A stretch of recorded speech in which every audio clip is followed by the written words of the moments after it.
Convocados por el Foro Social de Segovia y por los organizadores de la Marcha Mundial por el Clima, más de 300 ciudadanos se sumaron a esta concentración para tratar de concienciar a la sociedad de un consumo responsable de las energías y de reducir las emisiones de CO2.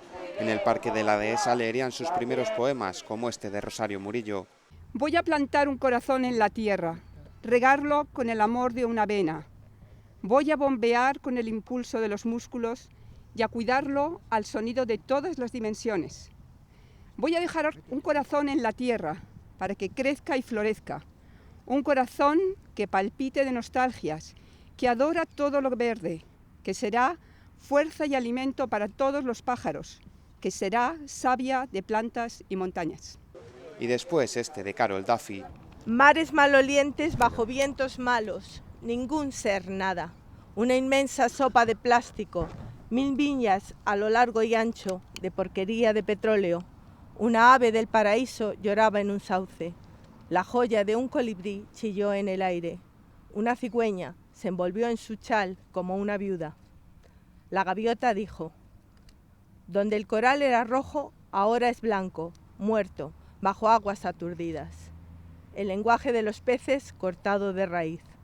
Océanos mudos, petróleo como una mordaza en el Golfo de México. Un pájaro carpintero interrumpió. Un buitre se picoteaba su propio pecho. 3 veces canta el gallo, como siempre. El loro chilló. Nombres yo sé. Lluvia, bosque, fuego, ceniza. Iniciaban así una marcha que les llevaría hasta el acueducto, aunque avanzarían primero hasta el campus universitario, donde se les sumaba esta batucada.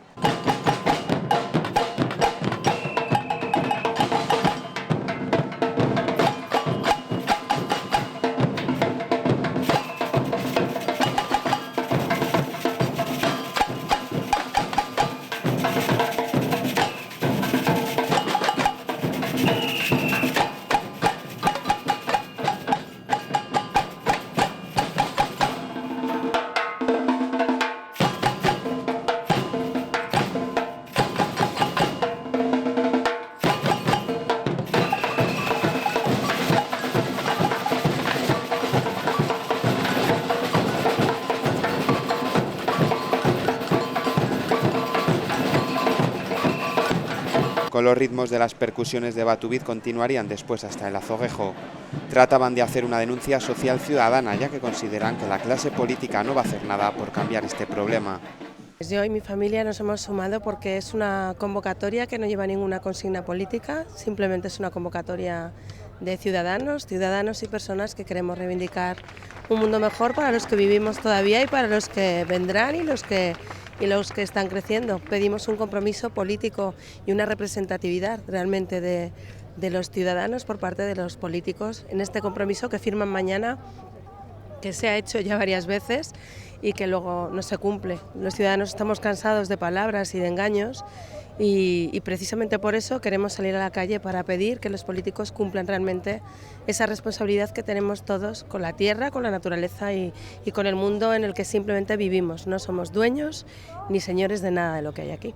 Me he sumado a la concentración porque es el tema más importante al que nos enfrentamos, que es el del cambio climático, el del problema de nuestro planeta y el que vamos a dejar a nuestros hijos, a nuestros descendientes. Y puesto que los políticos de muchos de los partidos no se preocupan por ello, pues nos tenemos que preocupar los ciudadanos.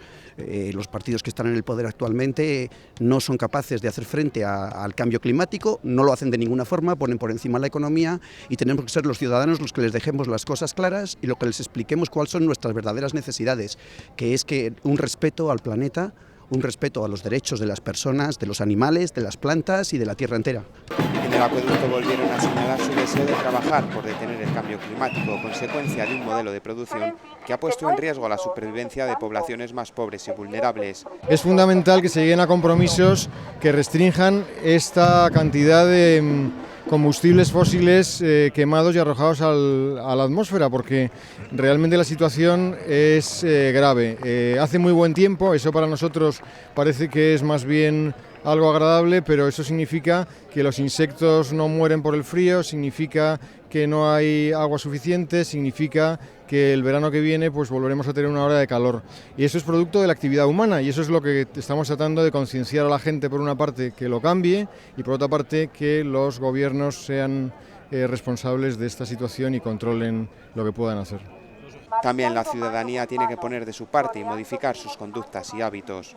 Bueno, los ciudadanos pueden hacer muchísimas cosas, es decir, el 30% de lo que se emite en la atmósfera en España es producto del consumo doméstico y del transporte doméstico. No son las grandes industrias las que contaminan más, es decir, pocos hacen más que algunos grandes.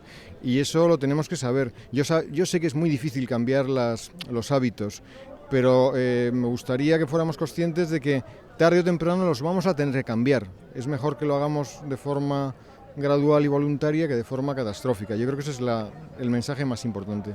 Aquí en Segovia y en cualquier parte, y son los nuestros, son los míos, es decir, tendríamos que tratar de utilizar el coche solamente cuando fuera imprescindible, tendríamos que estar dispuestos a gastarnos un poquito en aislar las casas para que no consumamos tanta electricidad, tendríamos que estar dispuestos a utilizar más el transporte público, a caminar más, tendríamos que pedirle a nuestro ayuntamiento que desincentivara el uso del automóvil y favoreciera el uso del transporte público y de la bicicleta, que nos acostumbráramos a que es más sano caminar para nosotros y porque contamina menos. Hay muchísimas cosas que se pueden hacer. Yo creo que hay un 70% de la energía que se consume en un hogar que se puede restringir. Eso es una burrada y eso tenemos que aprender a hacerlo. Yo entiendo que también quizá no tenemos la educación para ello, ¿no? Este es el momento en el que en muchas instancias de un país, desde los gobiernos hasta la educación, hasta los propios hogares, tomen conciencia de que esto realmente es el primer desafío a escala global, que el problema del cambio climático nos sucede aquí en Segovia, a mí que tengo 50 y tantos años, pero le va a suceder a mi hija, pero le va a suceder lo mismo a un habitante de la Unión de Estados Unidos o de Bangladesh o de cualquier otra parte, es decir, esto nos afecta a todos y lamentablemente va a afectar más a quienes están en situación más vulnerable, es decir, a los pequeños países costeros en Asia, a las poblaciones que dependen de las lluvias en África. Es realmente injusto que quienes menos han contribuido al cambio climático sean los primeros en padecer sus consecuencias. Mientras tanto, en París se está celebrando la cumbre por el clima, de la que se han conocido datos dramáticos como que en 2014 se alcanzó un récord histórico de acumulación de gases de efecto invernadero y el cambio climático que ya está sufriendo el planeta es una amenaza directa para 100 millones de personas. Otro de los objetivos es contener el alza de la temperatura mundial a 1,5 grados, lo que superaría el objetivo oficial de los 2 grados. Los objetivos de la Cumbre de París son objetivos muy modestos, es decir, en el mejor de los casos, y es que se alcanzaran, eso no supone en ningún caso que se detenga el cambio climático. El cambio climático es un proceso irreversible y eso es lo que tenemos que asumir. Lo que tenemos que asumir es que podemos hacerlo algo gradual o algo catastrófico.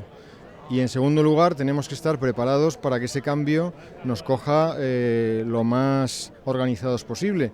Yo creo que este es el mensaje, es decir, tratar de restringir las emisiones y estar dispuestos a hacer cambios pequeños antes de que sean obligatorios cambios enormes. Los acuerdos que se definan en esta cumbre servirán para sustituir a los del Protocolo de Kioto sellado en 1997 para luchar contra el cambio climático. El sendero del sol y la vida que nunca se marcha me hablan y mi corazón